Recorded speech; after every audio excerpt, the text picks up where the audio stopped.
Ladies and gentlemen, I welcome you all on the grand launch of IMAC Dialysis Center for our nation. First of all, I just want to brief you why we all gathered here. It's a continuous effort of almost 12 years, and we have discovered all the technology and everything to produce all the dialysis things in our country. Most of the dialysis things are now imported from rest of the countries like America, Germany, and Japan. They are the leaders of the dialysis industry. Why dialysis is a current topic? Because most of the human population, the Indian population, are facing problem of diabetes and blood pressure. These are two current issues which most of the Indians are facing. And both the diseases are having very much adverse effect on the renal health. That's why as a doctor, I got birth in the industrialist family. My father, Mr. Vinod Jain ji, is an industrialist from Chhattisgarh, and my brother Vikas Jain is industrialist. I'm a part of the family, but since my childhood days, I wanted to become a doctor. So when I thought that something I should do for my country, for the people of India, then I found that kidney diseases, they are very bad diseases. If something happens to a family member, whole family got involved, and वो disease जो होती है वो धीमे धीमे पूरे family की life को बर्बाद करती है. अगर किसी earning source of the family members को ये डिसीज़ हो जाए तो आप ऐसा मानिए कि हफ्ते में, इसमें पहले किडनी कोई भी डोनेट कर सकता था अगर HLA टाइपिंग हो जाती है, लेकिन बाद में गवर्नमेंट ने रूल रिस्ट्रिक्ट किए. अब उनका बोलना है कि किडनी कोई फैमिली मेम्बर या कोई रिलेटिव ही हमें दे सकता है. तो इतने डिफ़िकल्ट सिनेरियोज होते हैं कि कई बार किडनी मिलती नहीं है. व्यक्ति सामान्य जीवन जी रहा है, उसका ब्लड फिल्टर होना बंद हुआ सडनली. आप एकदम नॉर्मल लाइफ जी रहे हैं, अचानक से किडनी ने काम करना बंद किया. किसी नॉर्मल इन्फेक्शन से, किसी गोली के खाने से कभी कभी वेरी एक्यूट रीनल फेलियर हो जाता है. पता ही नहीं चलता है ऐसा क्या हुआ. Renal shut down complete. Body में यूरिया क्रिएटिनिन बढ़ने लगता है, आप अनइजी फील करते हो, ज़िंदगी तबाह होने लगती है. एक ही उस समय होप होती है, डायलिसिस. अभी किडनी किसी रिलेटिव की मिलना, mother, father, brother, sister, wife, बच्चे, डिफ़िकल्ट होता है. कई बार नहीं मिल पाती. हम उतने भाग्यशाली नहीं हैं कि हर बार हमें वो हो सके. इसीलिए डायलिसिस एकमात्र विकल्प है. व्यक्ति काफ़ी नॉर्मल फील करता है, बट यूरिया क्रिएटिनिन बढ़ा हुआ है. आपको 4 से 6 घंटा डायलिसिस कराने के लिए हफ्ते में 3 बार डायलिसिस सेंटर जाना है. Very hectic. तो अगर आप हफ्ते में 3 बार जाते हैं और ये पूरे जीवन भर अगर करना हो तो ना आदमी का अपने काम में मन लगता है, ना किसी रिश्ते में, ना किसी चीज़ में. आदमी परेशान होने लगता है, पूरी ज़िंदगी से उसकी तबाह होने लगती है. किसी भी एज में बीमारी पकड़ लेती है. तो हमने बोला इसके क्या सलूशंस हैं. देखिए, इंडिया में हमारे बहुत सी प्रॉब्लम है, कई तरह के फाइनेंशियल स्टेटस हैं लोगों के. सभी के लिए ट्रीटमेंट अफोर्ड कैसे हो, इसमें सबसे इम्पॉर्टेंट 3 बातें हैं. डायलिसिस लाइफ को 3 तरह से बहुत किडनी फेलियर तबाह करता है. एक तो आपका फ्लूइड इनटेक बहुत कम हो जाता है. डायलिसिस का पेशेंट है, उसको बस वो 1 से 1.5 लीटर पानी में गुजारा करना है, हफ्ते में 3 बार डायलिसिस कराना है. तो और दूसरा, उसको ट्रैवल करके जाना है सेंटर तक. अगर मान लीजिए कोई अगर इस part of the town city में रहता है और उसको डायलिसिस के लिए हर बार 3 घंटा ट्रैवल करना पड़े, तो आप उसकी हालत इमेजिन कीजिए कि 6 घंटा सेंटर में बिताएगा, 3 घंटा जाएगा आएगा. इसका मतलब ये विद इन रीच होना चाहिए. तो ये विद इन रीच कैसे हो? तो अभी जो मशीन्स आ रही हैं वो या तो US से, जर्मनी और जापान से आ रही हैं. तो ये सवाल 12 साल पहले मन में आया कि इंडिया में क्यों नहीं हो सकता. क्यों हम इसके सारे लिक्विड पाउडर सब बनाने के लिए हम बाहर की कंट्रीज़ पर डिपेंडेंट हैं. हम इसको क्यों नहीं बना सकते. हमने टेक्नोलॉजी पर वर्क करना चालू किया और आज हमने 80 to 90% काम पूरा कर लिया है. उसके बाद हमको ये समझ में आया कि अरे अभी इसमें तो कोई SOPs इसके नहीं बने हैं. हमको ये पता ही नहीं है कि हमको कितने घंटे किस पेशेंट का डायलिसिस करना है, उसका अगर ब्लड में यूरिया लेवल कितना है, उसको फीवर है, टेम्परेचर है, उसके ब्लड प्रोटीन्स के काउंट क्या हैं, उसके हिसाब से हम उसको कैसे सेट करें पैरामीटर्स को. हमने वो भी बनाए. थर्ड समस्या है कि हम टेक्नीशियंस इतने सारे नहीं हैं जो इन मशीनों को चलाएँ. इसमें ये बात समझने की है कि हीमोडायलिसिस जो ट्रीटमेंट है, जो हम डायलिसिस सेंटर में करते हैं, इसमें ब्लड बॉडी के बाहर जाएगा, मशीन के अंदर जाएगा, फिल्टर होके बॉडी के अंदर आएगा. अगर हमारे खून को बॉडी के बाहर निकाला जाए और फिल्टर करके वापस किया जाए, बड़ा टेक्निकल काम है. आप सोचिए किसी पॉइंट ऑफ टाइम पे जितना हम ब्लड डोनेट करते हैं और बड़ा नॉर्मल फील करते हैं, उतना ही खून बॉडी के बाहर निकला हुआ होना चाहिए। अगर हमने ज़रूरत से ज़्यादा निकाल के मशीन में दे दिया तो बॉडी में उस समय ब्लड की कमी हो जाएगी, सारे ऑर्गन डिस्टर्ब हो जाएंगे, पेशेंट का पूरा ख़राब होगा। तो उसके प्रोटोकॉल्स को हमने सेट किया है, इनके सॉफ्टवेयर्स नहीं थे, उस पर हमने काम किया है। और ये सब करते करते आज हम अपने कंट्री के लिए आईएमएक डायलिसिस सेंटर का फ्रेंचाइजी बेसिकली लॉन्च करना चाह रहे हैं। आप सभी को हमने इसलिए इनवाइट किया है कि मैंने इसके लिए सरकार से बात की है, महाराष्ट्र गवर्नमेंट से की है, मध्य प्रदेश से की है, छत्तीसगढ़ से की है, जहाँ का मैं वासी हूँ। मैंने सरकारों को कहा है कि आप हेल्थ बजट का पैसा इसमें दीजिए और जितने भी आपके पीएचसी हैं सब जगह आप मशीनें लगाइए, क्योंकि हम एक कंपनी है, हम वो फंड कहाँ से लाएंगे कि हम सारा कुछ पैसा लगाएं। तो सरकारें इसमें आगे आएंगी तो हमारी कंपनी उसको चला के देगी। इसमें हमने कैसे वहाँ नेफ्रोलॉजिस्ट पहुँचेगा, कैसे वो टेक्नीशियंस ट्रेंड होकर वहाँ जाएंगे, इसको हमने पूरा मॉडल तैयार किया है। दूसरा हमने प्रिपेयर किया है, अगर सरकारें टाइम लगा रही हैं, उन किडनी पेशेंट्स की प्रॉब्लम को नहीं समझ रही हैं, तो क्या ऐसे लोग हैं हमारे जो कोई ना कोई इसको एज अ बिजनेस मॉडल भी लेना चाहते हैं क्या? मान लीजिए उनके अर्निंग के सोर्सेज दूसरे हैं, तो क्या वो थोड़ा पैसा लगा के, किडनी वालों का भी मदद होता है, आपको कुछ दो पैसे की अर्निंग भी होती है, तो वो भी हमारे पास फ्रेंचाइज मॉडल है। तो ये सभी लॉन्च करने के लिए इसका बहुत ज़्यादा फ़ायदा उन सभी लोगों को होना है जो इस तरह की समस्या से जूझ रहे हैं। इसीलिए आप सब एकत्रित हुए हैं और आपके आने का मैं बहुत बहुत धन्यवाद देता हूँ। Thank you very much.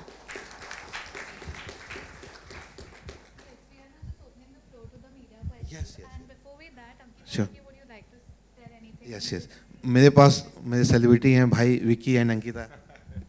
Thank you so much for everybody to be here with us. First of all, we would like to apologize because me not from Bombay, I'm getting used to the traffic situation in Bombay. So really apologize. We got 30 minutes late. It is because of me. इसने मुझे पहले बोल दिया था कि पहले बता देना ये तुम्हारी वजह से लेट हुआ है, तो इसलिए मैं कह रहा हूँ मेरी वजह से लेट हुआ है, not because of her. सारी टेक्निकल चीज़ें मेरे बड़े भैया डॉक्टर विशाल ने यहाँ बता दी हैं।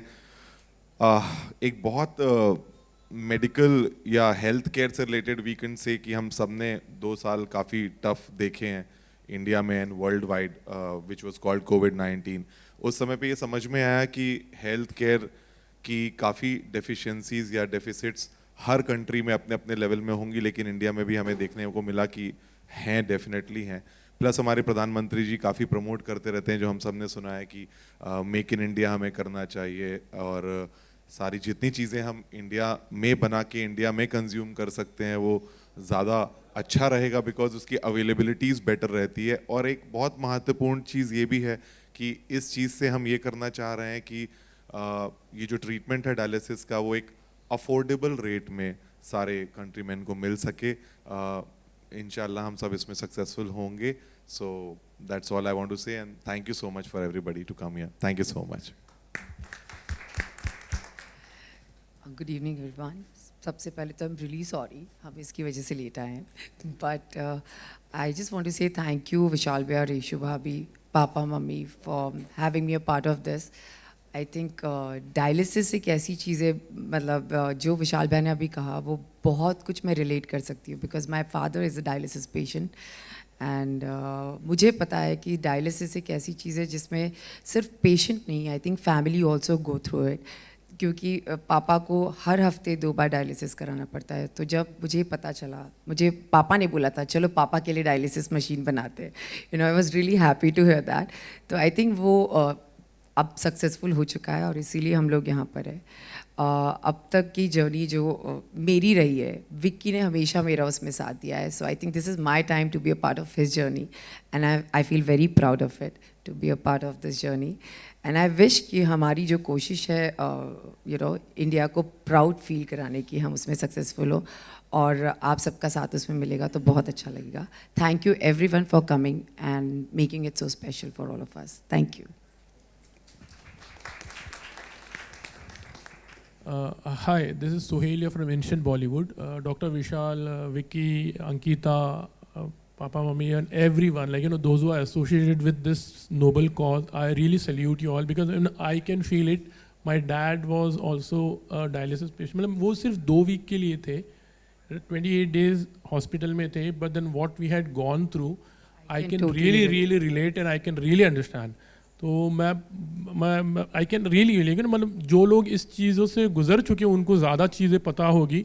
तो आप लोग के जो ये इनिशिएटिव है, I really salute you for that. Thank you so much. I Thank just wanted to know कि ये मतलब बहुत बार हम मेरे डैड के टाइम पर भी आशा पारेख यहाँ पर हॉस्पिटल था, लाइक आई मीन वहाँ पर डायलिसिस के लिए बहुत सारे बेड्स ज़्यादातर अवेलेबल नहीं होते थे because of less number of machines and all those things.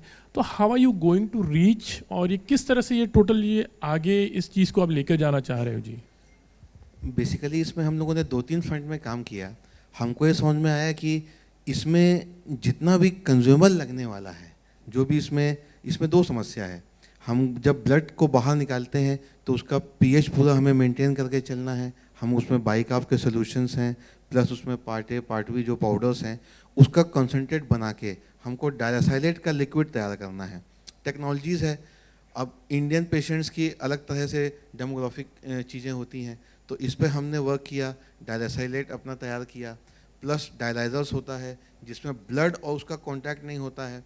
तो धीमे धीमे अब हमने इसको डेवलप किया कि हम इसका इंडिया में ही मैन्युफैक्चर करें. तो हमने इसका प्लांट लगा लिया है पुणे में, और इसकी मैन्युफैक्चरिंग हमने इंडिया में स्टार्ट कर ली है. तो इसके बाद में डेफिनेटली जब चीज़ें हमारे नेशन में ही बनेंगी तो उसका कॉस्ट कम होगा. तो इसका एक हमने कॉस्ट कम किया. दूसरा, अब हम मशीन डेवलप कर रहे हैं जो हमारी 1 साल में डेवलप होकर आएगी.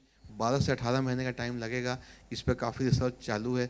जैसी मशीन भी हमारी हो जाएगी तो हमारे डायलिसिस सेंटर में एंड टू एंड सोल्यूशन मिलेगा. मशीन, आरओ प्लांट, चेयर, उसके लिक्विड पाउडर्स, उसके जितने आईवी सेट्स, फिस्टुला, सभी हमारे इंडियन मेड कम्प्लीटली. ये होने से हमने कॉस्ट कट डाउन कर लिया. अब इसको लोगों तक कैसे पहुंचाना, इस पे हमने काफ़ी काम किया. सरकारों के पास गए.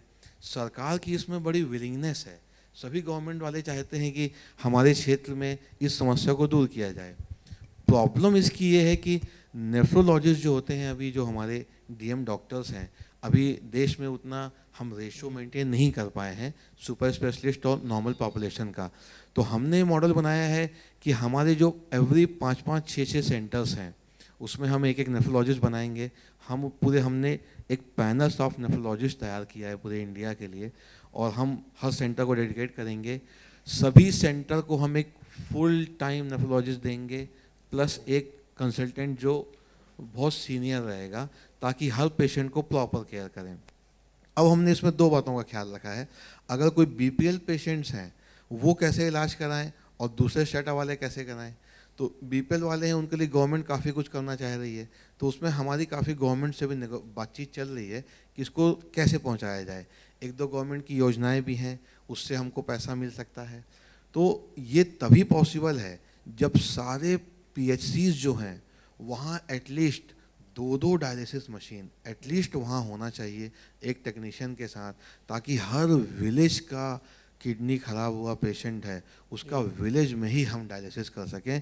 और अगर प्रॉपर डायलिसिस हो तो इंसान रीनल ट्रांसप्लांट के जितनी ही ज़िंदगी जी सकता है. 12 से 15 साल उसकी लाइफ कहीं नहीं जाती है, मगर अगर नहीं होगा तो फिर बड़ा मुश्किल है जीवन फिर आगे का.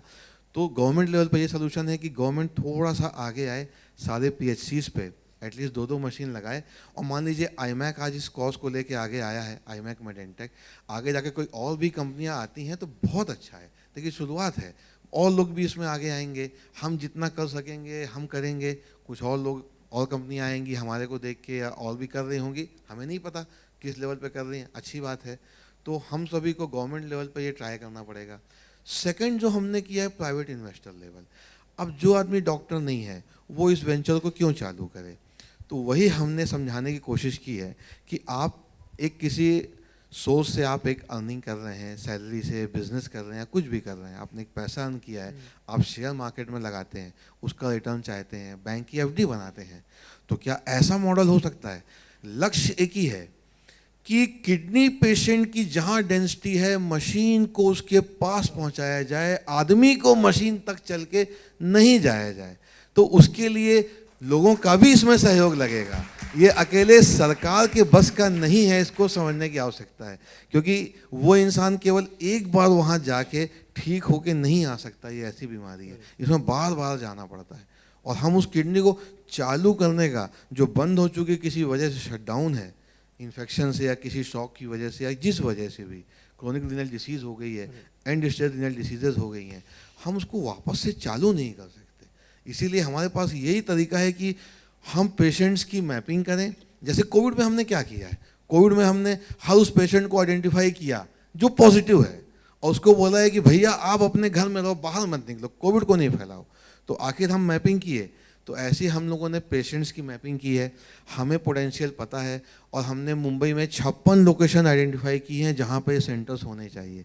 जब मुंबई में इतनी कमी है तो आप इंडिया के उन गाँवों का, उन कस्बों का हाल सोचिए जहाँ किसी की किडनी फेल हो जाए तो उसको क्या ऑप्शन है, कुछ भी ऑप्शन नहीं है। तो इसमें लोगों को भी आगे आना पड़ेगा, भले वो हमसे सीख के हमारे सोल्यूशन लेके वो खुद से भी चलाएंगे तो बहुत अच्छी बात है, कोई दिक्कत नहीं है। If they need our company help, we are there to help them. तो ये सबको मिल करके इसमें आगे आकर के ही ये पॉसिबल है। ये हमारा विजन एंड मिशन है जो हम करना चाहते हैं। आई थिंक मैं रिलेट किया आपके Yeah, question. yeah, 100%. Thank you It's so a great initiative. Ankita, I just wanted to know, like, as you said, your dad is also a dialysis patient. तो आप ज़्यादा रिलेट कर पाओगे, तो इस चीज़ को डेफिनेटली आप फैमिली कॉज के लिए, मतलब फैमिली है इस कॉज को लेकर आगे, how are you going to be a active person also, like you know, and celebrity अगर बोलते हैं, बात करते हैं तो लोग तक ज़्यादा पहुँचता है एक्चुअली I think बातें। this is the reason I'm here today. Yeah, yeah, you know. and, हाँ। This is the first reason कि मैं यहाँ पर हूँ, क्योंकि शायद मेरे थ्रू बहुत लोगों को ये चीज़ें पता चलेंगी। और जब घर पे ही आपके कोई पेशेंट होता है तो it's very difficult to, you know, मैं उस 1-1.5 साल में मैंने अपने पापा को देखा है, मैंने अपनी फैमिली को देखा है। आई थिंक हम सब लोगों ने, we have gone through that phase. But yes, मैं अपनी तरफ से कोशिश करूँगी कि जितना मैं इस चीज़ को, मैं अपना एक इनपुट दे सकूँ इस डायलिसिस के लिए, मैं उतनी कोशिश करूँगी, क्योंकि एक कॉज ऐसा है जिसमें आई थिंक जितना लोग इसको सपोर्ट करें उतना कम है। And if I am there, I feel very lucky to be a part of this, क्योंकि विशाल भैया और रेशु भाभी हमारे घर के 2 डॉक्टर्स हैं जिन्होंने ये इन्वेंट किया है। और I am very sure if you know they are the drivers of the whole thing, तो ये डेफिनेटली सक्सेसफुल होगा। And I feel really fortunate. Yeah, one last thing from my side. I have a neighbor, you know, उनको भी शायद 11-12 साल से वो dialysis कर रहे हैं, he is fit and fine. But I feel like, you no, अगर इस तरह की, मतलब एक रेगुलर वे में अगर person is getting that thing ना, तो एक आदमी मतलब 11-12, जैसे आपने कहा 15 साल तक वो जी सकते हैं, and he is working also.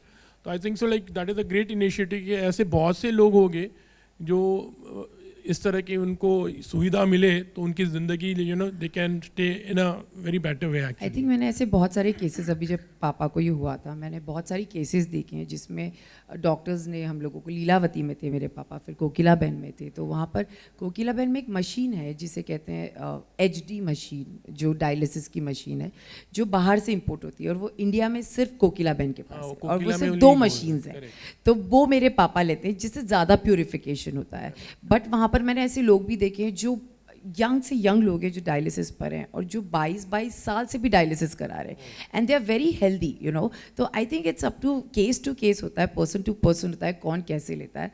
And I just feel जिन्हें भी इस प्रॉब्लम से गुजरना पड़ता है, और भगवान ना करे किसी को भी गुजरना पड़े, और जो विशाल भैया सोच रहे हैं, जो हम चाहते हैं इस कॉज के थ्रू हो, वो डेफिनेटली होना चाहिए। Thank you. Yeah, hi. My question is for Dr. Vishal. Am I audible? Yeah, I think quite audible. My question is for Dr. Vishal. This is Kabir here from Entrepreneur India.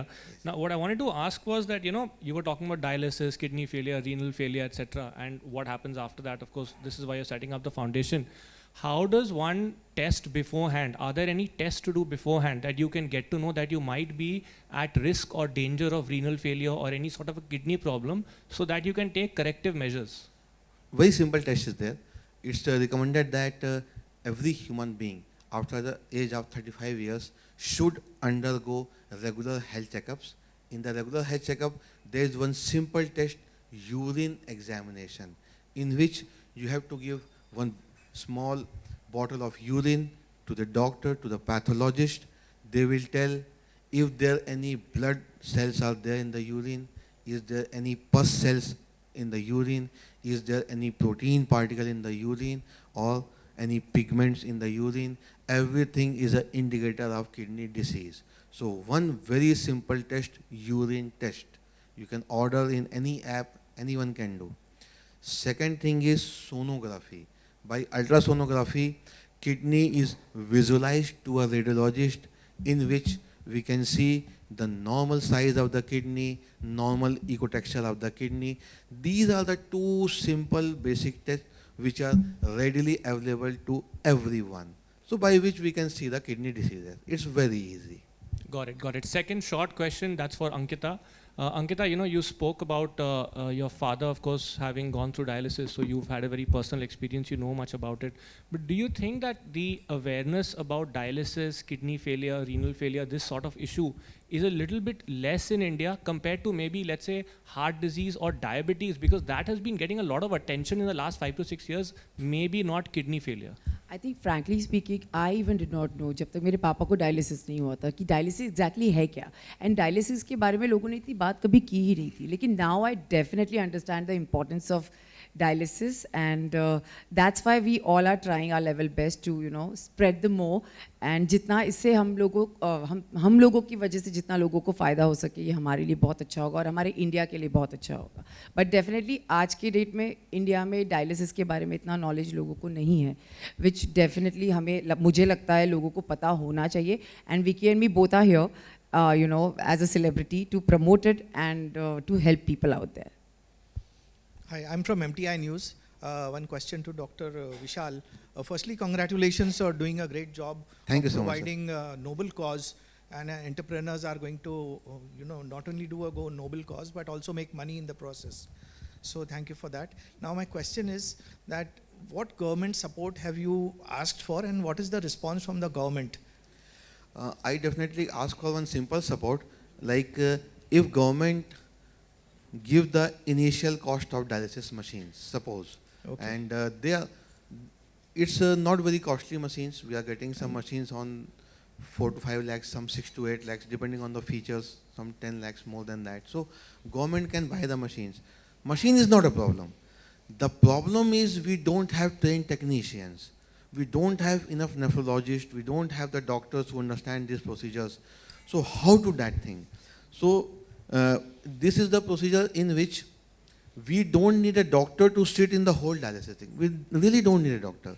If technician is very well trained, then he can definitely think.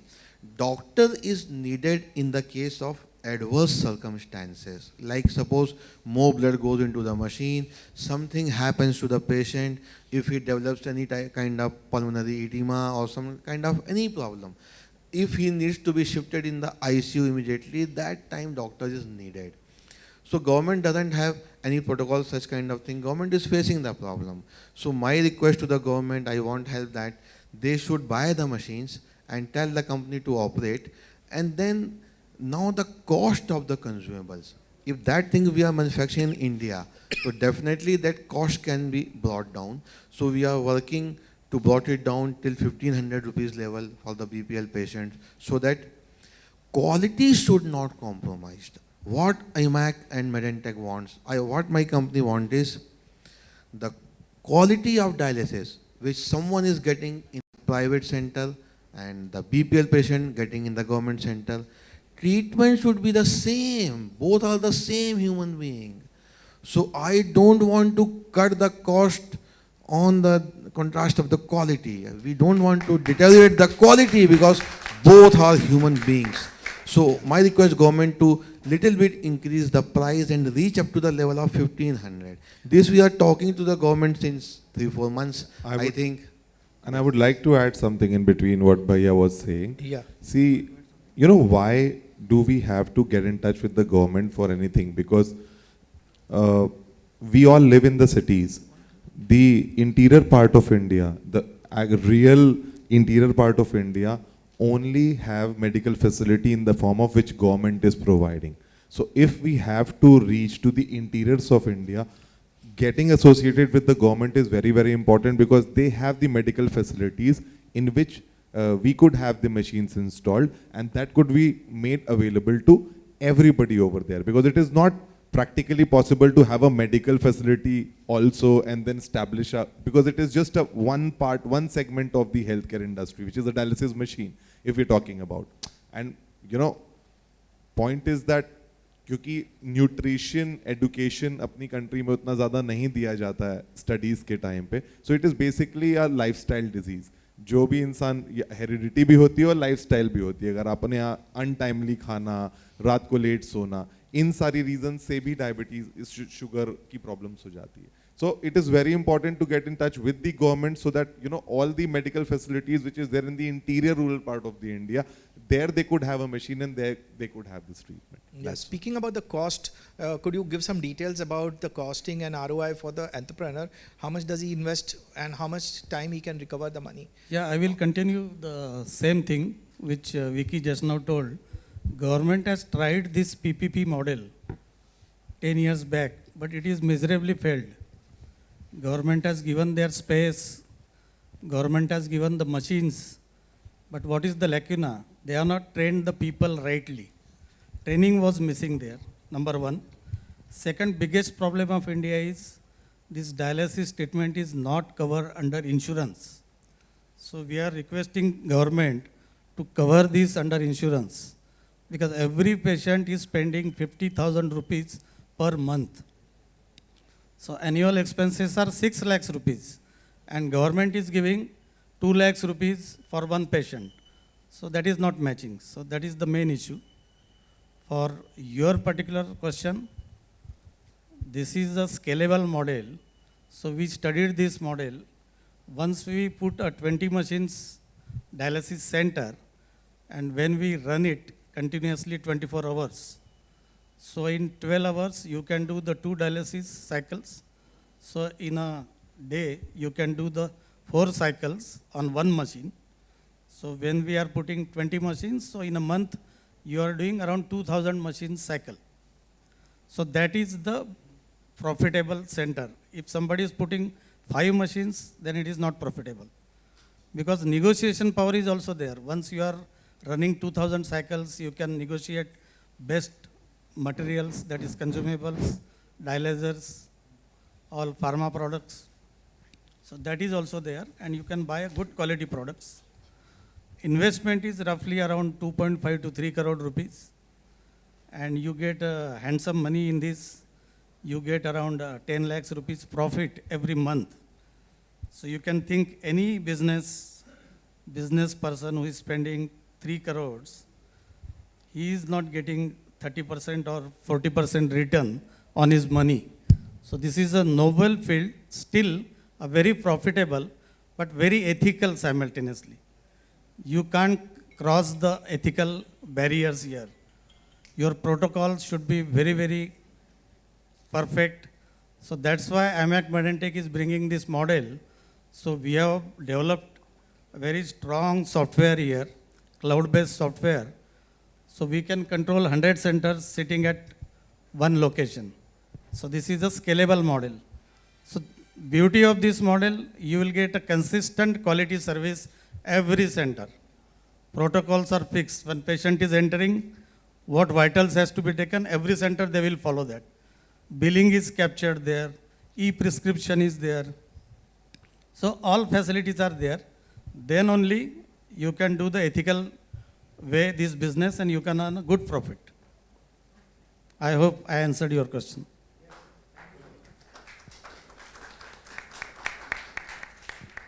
Hello doctor साहब, मेरे 2 सवाल हैं आपसे sir. ये 2 सवाल हैं sir मेरे. ये कि आपने प्रोजेक्ट को लेकर आपने सेंट्रल हेल्थ मिनिस्ट्री को अप्रोच किया अभी तक? मैं सुन नहीं पाया sir. Health ministry, central health ministry को अप्रोच किया अभी तक आपने अपने प्रोजेक्ट को लेकर सर? सेंट्रल हेल्थ मिनिस्ट्री का स्कीम है जिसमें उस स्कीम के तहत वो 1100 रुपीज़ देते हैं. तो हमारी कंपनी ने काफ़ी कोशिश किया इसको 1100 में अपन कर सकते हैं क्या. बट जो क्वालिटी हम अचीव करना चाह रहे हैं कि जो क्रिएटिनिन लेवल नॉर्मल हो, उसका लॉन्गिविटी बढ़े. मेन चीज़ है कि पेशेंट की क्वालिटी ऑफ लाइफ सेम होना चाहिए, उसको स्ट्रेस नहीं होना चाहिए. उसको मेंटेन करते हुए उस पैसे में पॉसिबल नहीं हो रहा है. तो हम लोग उसी को थोड़ा कोशिश कर रहे हैं कि कुछ स्टेट गवर्नमेंट का कंट्रीब्यूशन हो या सेंट्रल गवर्नमेंट उसको 1100 से बढ़ा के 1400 कर दे, 1500 के आसपास कर दे, तो शायद आसान हो जाएगा चीज़ें. It's a matter of 400 rupees I think. That's all. अच्छा, दूसरा सवाल मेरा ये है कि एक आम आदमी को एक डॉक्टर होने के नाते किडनी उसकी सही रहे तो क्या मतलब बेसिक चीज़ों का ध्यान रखना चाहिए, क्या आप थोड़ा टिप्स सा देंगे? ऑडिबल नहीं हो रहा है वो, सर आम आदमी, थोड़ा सा माइक सामने रखिए। हाँ सर, आम आदमी को अपनी किडनी को सही रखने के लिए एक डॉक्टर होने के नाते आप क्या मतलब टिप्स या मतलब क्या सुझाव देंगे यहाँ पर 2-4? देखिए, किडनी को हेल्दी रखने का सबसे उत्तम तरीका है बीपी नॉर्मल होना चाहिए और ब्लड शुगर नॉर्मल होना चाहिए। ये दोनों को नॉर्मल रखने का तरीका ये है कि आप खाने में जितना भी हम खाने में जो नमक वगैरह यूज़ करते हैं, सॉल्ट जो होता है वो बीपी का दुश्मन होता है, शुगर डायबिटीज़ की दुश्मन है।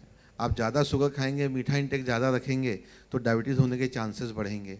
सॉल्ट को आप एक्स्ट्रा मत डालिए खाने में, अचार वगैरह का इस्तेमाल, पापड़ का, जिन चीज़ों में नमक की क्वांटिटी, सॉल्ट से मतलब होता है सॉल्ट बॉडी में ज़्यादा रहेगा वो फ्लूइड का रिटेंशन करेगा, किडनी का ओवरलोडेड करेगा, उसका वो उसका किडनी ओवरलोडेड करेगा तो जाहिर बात है वो स्ट्रेस में काम करेंगी किडनियाँ। तो ये दो बहुत सिंपल तरीके हैं, salt intake regular and BP. और तीसरा सभी डॉक्टर बोलते हैं एक्सरसाइज। एक्सरसाइज ना कर सकें तो एटलीस्ट हमको 5000 step to 10,000 step daily walking, इतना काफ़ी है। और किडनी हेल्दी रखने का चौथा तरीका है आप पानी अच्छा पिएं। नॉर्मल समय हम मिस कर देते हैं, तो हमको 3 से 3.5 लीटर पानी डेली पीना चाहिए। जितना अच्छा पानी पिएंगे तो स्टोन्स होने के चांसेस कम रहेंगे। तो बाकी इन चीज़ों के द्वारा हम अपनी किडनी को काफ़ी हेल्दी रख सकते हैं। और बाकी मैंने बताया कि आप 35 इयर्स के बाद में उसको रेगुलर टेस्ट जरूर कीजिए। बहुत सिंपल टेस्ट होता है यूरिन एग्जामिनेशन, इसको आप करिए प्लस सोनोग्राफी कराइए, तो उससे आपको पूरा अंदाज़ा होता रहेगा। तो जैसे हम अपना हार्ट हेल्दी रखना चाहते हैं, अपने लंग्स हेल्दी रखना चाहते हैं, वैसे ही लीवर, किडनी, इनका भी ध्यान देने की अब ज़रूरत है। ये मेरा कहना है। आई थिंक मैंने आंसर दिया। Okay sir, thank you sir. Thank you. Ankita Akrutiya from Absolute India News. Ankita, what made you choose this venture to step as an entrepreneur? Like, this is your first step as an entrepreneur. So what was the impression behind choosing this specific venture? I think this is a family venture, and when I got this opportunity, of course, why not? I mean, I was all ready to, get into this. And जब family support का एक time आता है, तो I think Vicky has supported me well enough, to smart जोड़ी से लेके हर जगह तक. तो I definitely thought this is my time to support him. And मैं भी देखती हूँ कि उसकी इंडस्ट्री कैसी है, अब उसने मेरी देखी है, तो that was the whole concern. But yes, of course, I'm very, as I said before also, I'm very, I know what is dialysis. I know ये आपकी लाइफ में क्या इम्पैक्ट रखता है. और मैं हमेशा से कुछ ना कुछ करना चाहती थी, I really wanted to do something for old people. This is something, I really want to get into. मैं हमेशा विकी को बोलती हूँ मुझे एक ओल्ड एज होम खोलना है, या मुझे बिकॉज मुझे ये सारी चीज़ें करनी है दिल से. तो जब ये चीज़ मेरे घर पे हो रही है और मुझे एक मौका मिला, so I was definitely up for it. Thank you so much. Thank you, thank you. My question is for Vicky. Hi. Hi. So right now, as Ankita mentioned, you have been a part of her industry, and now she is a part of your industry. So how does that feeling works for you? Like, having your life partner as your business partner. See, smart जोड़ी के मंच पे भी ये बहुत बार ऐसे सवाल पूछे जाते थे कि ये कैसा है या क्या है. मैं हमेशा उनको एक चीज़ बोलता था कि इन सारी चीज़ों में एक बहुत अच्छी चीज़ जो ये हो रही है, जो मुझे लगता है कपल को जितना ज़्यादा समय वो एक दूसरे के साथ बिता सके, उतना अच्छा रिलेशनशिप या जर्नी आपकी लाइफ की चलती है. उसी इंटेंशन से आप इस जर्नी में आते हो, तो ये मौका बहुत अच्छा मिल रहा है. सो अभी 3-4 महीने हम दोनों वहाँ बिजी थे, फिर मैंने कहा यार बेबी तब तू इधर आ जा, अब एक काम करते हैं. And see, the biggest advantage of being a celebrity और बीइंग अ सोशल फिगर और a public figure is this that your voice is heard. आपकी आवाज़ सुनी जाती है. आप जो भी चीज़, जो मैंने being a like not being a celebrity, and I am still not a celebrity, I am just still Ankita Lokhande's husband for sure, but सुनी जाती है आपकी बात. तो इसीलिए, और इससे अच्छा कॉज और कोई नहीं हो सकता है, जो एक नोबल कॉज है, जिसका फ़ायदा हर किसी को अपनी फैमिली लेवल में हो सकता है. सो मुझे लगा कि ये सबसे अच्छी चीज़ है जो इसको शुरू करनी चाहिए और जो इसे खुल के इसके सामने आना चाहिए, जिससे ये बात को हम दूर दूर तक पहुंचा सकें और लोगों को एटलीस्ट इसके बारे में पता हो. जैसा हो जो हो वो सेकेंडरी है, बट इसके बारे में पता होना बहुत ज़रूरी है. इसीलिए Ankita had to come here, and I'm really happy that she's here. That's Thank you. amazing. In addition to this, how would you rate Ankita's entrepreneurial skills? That is yet to be discovered, but I'm sure she's a great partner. And Ankita की presence ही बहुत magnifying होती है. You know, she's very positive in terms of anything. आज हम लोग कोई भी family discussions करते हैं, कुछ भी होता है, उसका अपना एक तरीका है चीज़ों को समझने का या समझाने का, जो बहुत ज़्यादा helpful होता है. So I'm sure उसका intake यहाँ पे भी बहुत ज़्यादा होगा. Definitely. Thank you. Hello, yeah, Dr. Vishal here. Oh, yeah. Yeah. I just want to know, like, this business model of yours, how you put them as a charity, you put them as a helpful for people or for downtrodden, how you place yourself. There is one question.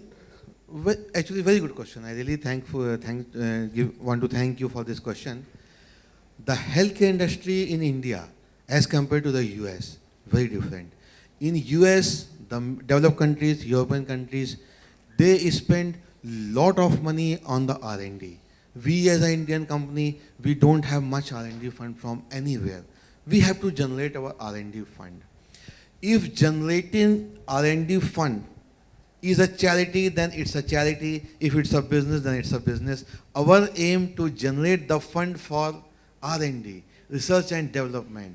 See, nobody want to give us fund for R&D. If I say right now, give us fund for R&D, who is going to give? I don't think anyone want to give. So that is the thing. So we have worked on well, because suppose investor want to invest money on the shares, on the other businesses. जैसे रेशु मेरी wife हैं, आज इस कदम का बहुत बढ़ के साथ दे रही हैं. उन्होंने हमेशा एक बोला कि क्यों ना किसी कोई बिल्डरशिप में है, रियल एस्टेट में है, किसी बिजनेस में है, या कोई CNF का बिजनेस कर रहे हैं, किसी भी इंडस्ट्री के हैं, उनकी वाइफ अगर घर में है तो क्यों ना कोई ऐसा सेंटर लगाए जहां उनके लेडीज सभी को काम मिल जाएगा. तो we can generate woman entrepreneurs in India. आपके जो घर में लोग हैं, आप उनको आराम से, जितना, मैं इसलिए ऐसा कह रहा हूँ, जितना केयर की और मातृत्व की भावना लेडीज़ में होती है, वो इस प्रोफेशन को, इस किडनी डिसीज़ के पेशेंट्स को बहुत चाहिए. क्योंकि ये एक्चुअली पेशेंट होते ही नहीं हैं. आप सोचिए, नॉर्मल लोग हैं, बस किडनी वर्क नहीं कर रही, क्रिएटिनिन बढ़ा हुआ है, लाइफ के लिए डेंजर है, उनको नॉर्मल आदमी को जाकर लेटना है और अपना उनको ब्लड को प्योरीफाई करा के क्रिएटिनिन यूरिया बाहर करना है. तो ये बड़ा 6-6 घंटे बैठना, आधा 1 घंटे बैठने में पार्लर में परेशान हो जाते हैं लोग. तो कैसे वहाँ बैठें, 3 बार जाएं, 2 बार जाएं. तो ये चीज़ ऐसी है कि जहाँ हमको ऐसे लेडीज़ एंटरप्रेन्योर्स चाहिए. जैसे मेरे फैमिली में मेरी सिस्टर हैं, वर्षा हैं, अंकिता अब आ गई हैं, मम्मी जी हमारी रेशु हैं. तो ये बहुत इसमें लोग आगे आ सकते हैं. तो आपके क्वेश्चन का मैं आंसर फिर कर देता हूँ. बहुत सिंपल है कि अगर R&D फंड को जनरेट करना सिर्फ बिजनेस है तो ये बिजनेस है. आप इसको चैरिटी लेंगे तो चैरिटी है. ये मेरा इस क्वेश्चन का आंसर है. तो दूसरा सवाल ये है कि अभी जो आप फ्यूचर की बात कर रहे हो, tell me about IMAC present, what and कहाँ हो रहा है और इसका लाभ जी कहाँ. अभी एज अ IMAC हमने जितने भी इसमें लिक्विड्स लगते हैं, कंज्यूमर लगते हैं, ये सारे हमने डेवलप कर लिए हैं. अभी हमें डेवलप करने के लिए और फंड की आवश्यकता है, जो हम अभी पूरा नेशनल एक Indian make dialysis machine develop करना चाह रहे हैं, जो एकदम वर्ल्ड क्लास है. इसके लिए हम जितने बेस्ट से बेस्ट साइंटिस्ट, हमारे इलेक्ट्रॉनिक्स के इंजीनियर्स, हमारी रेपुटेड कंपनी, हम सबकी मदद ले रहे हैं. AMTZ में हम काम कर रहे हैं, आंध्रा में टेक जोन है, यहाँ हमारे पास में सारे वर्ल्ड के बेस्ट 3D प्रिंटर्स हैं जो गवर्नमेंट ने हमें दिए हुए हैं. हम अपने मॉडल्स, ड्राइंग्स बना के उनको ले रहे हैं. हम अपने डायलाइजर्स पेशेंट पे टेस्ट कर रहे हैं. ये हम रिसर्च फेज में हैं. मशीन, RO प्लांट एंड जो चेयर आप जिस पर बैठना है, आप एक मॉडल देख सकते हैं जिसमें हमने एक बनाया हुआ है कि वो चेयर पर बैठा हुआ है. बेड पे आप बैठाते हैं पेशेंट को. किडनी का मरीज हम नहीं मानते कि हर मरीज पेशेंट है. हम उसको चाहते हैं कि वो आराम से अपना ऑफिस का वर्क करते हुए डायलिसिस कराए. हम उसके तरीके सोच रहे हैं उसकी क्वालिटी ऑफ लाइफ बढ़िया करने के लिए. ये 3 चीज़ें अभी डेवलपमेंट स्टेज में हैं. बाकी हमारे प्रोडक्ट्स अभी इंडिया के हॉस्पिटल्स में जा रहे हैं. सभी प्रोडक्ट्स से खुश हैं. अब हमने ये डायलिसिस सेंटर का मॉडल प्रपोज किया है. जो लोग भी इन्वेस्टर्स आएंगे, हम उनके परिश्रम और उनके पैसे को व्यर्थ नहीं जाने देंगे. मेरा आपसे वादा है, अगर आप इसमें आगे आएंगे, बहुत फ़ायदा है सर, लोगों का बहुत फ़ायदा है. आप लोग सोचिए ज़रूर. और वही बात वुमन एंटरप्रेन्योर की, मैं चाहता हूँ रेशु जो इस बारे में कुछ बताएं कि क्या आपको इसमें अच्छा लगा. Hello everyone. सो हम ये जो सेंटर्स ओपन करने का सोच रहे हैं, ये सेंटर्स कोई भी ओपन कर सकता है, it's not an emergency thing. हमने सोचा है यहाँ पे 56 सेंटर्स का जो हमने बॉम्बे में सोचा है, इसके लिए हमने सोचा है कि सेंटर्स नॉर्मल नहीं रहेंगे। बेसिकली अभी जो कोविड 2 साल से हम ये सब देख रहे हैं, जो हमारे सेंटर्स रहेंगे इसमें हम सेपरेट यूनिट्स बनाएंगे। इट्स नॉट लाइक दैट कि जो हॉस्पिटल्स में होता है तो कई बार होता है कि हम कोविड पेशेंट्स नहीं लेते हैं, हेपेटाइटिस, इतने सारे पेशेंट्स हम नहीं ऐड करते। जो हमारा स्टैंड अलोन सेंटर होंगे, जो हमारे 56 सेंटर्स जो हम बॉम्बे में लेकर आ रहे हैं, तो ये जो स्टैंड अलोन सेंटर्स हैं उसके लिए उसमें हम सेपरेट 2 केबिन्स बनाएंगे, 1 for the Covid patient and 1 for the hepatitis patients. तो और ये सेंटर्स में हम कर रहे हैं, जो हम चेयर्स रख रहे हैं, इट्स लाइक बहुत ही टेक्नो जो चेयर्स रहेंगी, इसमें आराम से, जो जैसे अंकिता ने बताया कि अभी अंकल जाते हैं लेटते हैं, इतने इतने घंटे उनको स्ट्रेस रहता है। इफ़ अगर अंकल का इंटरेस्ट म्यूज़िक में है तो हम वहाँ पे उनको म्यूज़िक लगा के देंगे। अगर उनका इंटरेस्ट किसी अच्छी मूवी देखने में है, कुछ अच्छी बुक्स पढ़ने में है, इतनी सारी चीज़ें हम उनको करके देंगे, सो दैट अगर कोई पेशेंट डायलिसिस के लिए जा रहा है तो उसको बहुत ही कंफर्टेबल फील होना चाहिए, एकदम होमली फील होना चाहिए। If he wants to eat something और she wants to eat something, तो हम वहाँ पे प्रोवाइड करवाएंगे, एकदम फैमिली एटमॉस्फेयर देंगे। और मुझे लगता है कि अगर कोई लेडी इस चीज़ को देखेगी तो थोड़ा सा और अच्छे से देखेगी, ज़्यादा केयरिंग होती हैं, अच्छे से ध्यान रख पाएंगी। That's it, thank you. माता जी कुछ कहना चाहेंगे आप आपके वेंचर्स के बारे में? हेलो, मुझे तो बहुत ही खुशी है कि आज तक मैंने अपने घर में सब किटें आई, लेकिन डायलिसिस किट अभी तक नहीं देखी, वो हमारे बच्चे तैयार कर रहे हैं। मैं पहली बार देखूंगी, इसीलिए मुझे इस काम की बेहद खुशी है और मेरा आशीर्वाद है कि ये काम में बहुत सफलता मिले हमारे बच्चों को। Thank you. Shadma, this is the last question for the day. Hi, Shadma this side from home Bollywood. Doctor Yashu, मेरा आपसे ये सवाल है कि हम अभी तक जो भी बात कर रहे हैं, स्टार्टिंग में ही अवेयरनेस की बात की। एज एन डॉक्टर आप लोग किस तरीके की स्ट्रैटेजीज़ बनाते हैं कि अवेयरनेस फैला सके और लोगों तक डायलिसिस एक्चुअली में क्या होता है वो बता सकें? जो हम ये सेंटर्स ओपन कर रहे हैं, ये कोई नॉर्मल सेंटर्स नहीं है। इसके लिए हमारे बहुत सारे, हम इसका होमवर्क करते हैं बेसिकली, कि जहाँ जहाँ पे ज़्यादा पेशेंट्स हैं, जहाँ पे पास में हॉस्पिटल्स नहीं हैं, कुछ ऐसे एरियाज़ जहाँ पे बिल्कुल मतलब आसपास कोई सेंटर्स भी नहीं हैं, हॉस्पिटल्स में ऐसे होता है कि पेशेंट्स बहुत ज़्यादा होते हैं, बेड्स कम होते हैं, तो बेसिकली हम वहाँ पे सेंटर्स को लगाने का ट्राई कर रहे हैं। जो हमने ये 56 सेंटर्स सोचा है बॉम्बे में ओपन करने का, तो वैसे हमने जो जगह सिलेक्ट की है वो हमने अकॉर्डिंगली सिलेक्ट करी है, जहाँ पे आपको हॉस्पिटल्स बहुत दूर हैं, जो ज़्यादा पेशेंट्स हैं। हमने उसमें होमवर्क किया कि किडनी पेशेंट्स कितने हैं, कितने लोगों को प्रॉब्लम है, कौन क्रॉनिक पेशेंट है, कौन एक्यूट पेशेंट्स हैं। तो इसके अकॉर्डिंग और इट्स लाइक ऑल मतलब इट्स लाइक सोशल मीडिया पे हमारे जो साइट्स चलते हैं उसमें भी हम बताते हैं किडनी पेशेंट्स का। IMEC मेडेंटेक की साइट्स हैं, इंस्टाग्राम पे है, फेसबुक पे है, तो उसके थ्रू हम काफ़ी सारी इन्फॉर्मेशन हर दिन देते हैं। तो आई थिंक इससे सबको पता चल जाता है। Thank you. अंकिता, कहूँगा कि मीडिया बहुत इंपॉर्टेंट पार्ट प्ले करेगा इस, तो आप सभी लोग हैं इसलिए शायद हम सब यहाँ बैठे हैं। This is the very important aspect. Right. Ankita, आपसे भी जानना चाहूँगी कि जैसे कि विक्की ने कहा कि अभी तक आपने कहा कि विक्की ने अभी तक आपका साथ दिया है, तो बहुत सारे इनपुट्स उन्होंने अपने तरफ से एंटरटेनमेंट इंडस्ट्री में आपको दिए होंगे उनकी तरफ से। आपका क्या कुछ अभी तक के योगदान या क्या कुछ राय आपकी रही है इस इंडस्ट्री में एंटर करने के बाद? प्रेस कॉन्फ्रेंस मेरी राय है। ये मेरा इनपुट रहा है। Okay, this is the best input I can give because this is my part of world and मेरे लिए यही एक समझ में आया। मैं अपनी तरफ से ही बता सकती हूँ कि कैसे प्रमोट किया जा सकता है। I have my team with me, rain drops. So I think मैं यही कर रही हूँ, मतलब this is my input for this, but I am very sure मैं अभी बहुत नई हूँ इस फील्ड में और मैं बहुत चीज़ें सीख रही हूँ। एंड आई होप कि नेक्स्ट टाइम जब हमारी प्रेस कॉन्फ्रेंस हो तो मेरे पास भी बहुत कुछ बोलने के लिए हो। जैसे अभी अंकिता ने बोला कि उसको एक ओल्ड एज होम ओपन करना है फॉर ओल्ड पीपल, तो मैं चाहती हूँ कि मेरे को भी कुछ एक NGO ओपन करना है, तो हम साथ में ओपन करेंगे और हम इसको बहुत बड़ा कुछ करने वाले हैं, तो हम ये आपको नेक्स्ट कॉन्फ्रेंस में ज़रूर बताएंगे। Thank you. Thank you.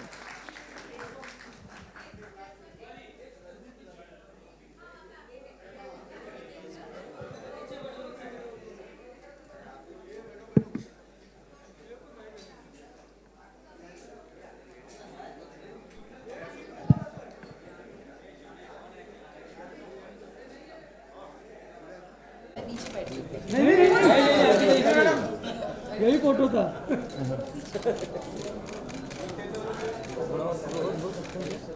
Client आपका ही है। ये तिवारी मैडम रुक जाना जरा प्लीज, जरा आपका हो गया सर सबका? हाँ जी आप ले वेट बेटा। हाँ क्या कर रहा है बेटा तू? पागल है क्या तू? अच्छा ले वेट लुक सेंटर मैडम एक सेकंड हो गया? हाँ हो गया। पढ़ लो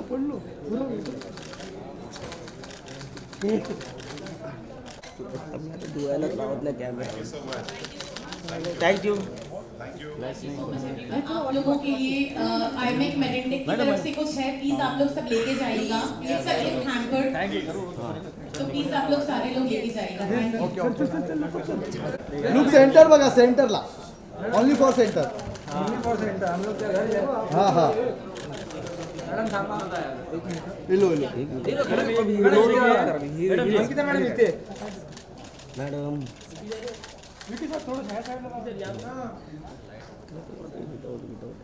मैं भैया मैडम जी इधर देखिए। या ये क्या है madam? Excuse me madam please ये प्लीज मैं चलो एक फोटो ना मॅडम